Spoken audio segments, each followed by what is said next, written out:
السلام علیکم محترم ورونو ته پوښتنه کړې ده چې روژه د څه په ورځ صحیح ده.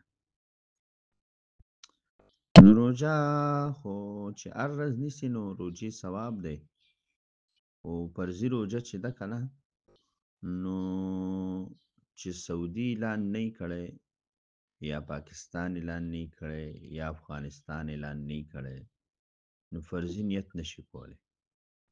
د هغې نه مخکې چې څوک هم روژه نیسي که یا د زیارت په ورځ نیسي یا د جمعې په ورځ نیسي یا د اعلان نه مخکې روژه نیسي نو دا به نفلي نیسي. نو ښه خبره دا ده چې موږ او تاسو اعلان ته انتظار وکړو چې اعلان کله کېږي. داسې خو د حساب موافقه د جمعې په ورځ باندې روژه راځي، خو که د جمعې په ورځ څوک روژه نیسي نو نفلي به نیسي، فرضي نیت نشي کولی. او اعلان ته انتظار پکار دی چې اعلان وشي نو بیا به د هغې نه پس پته لګي چې روژه کله ده. ښه، الله دې خوشحاله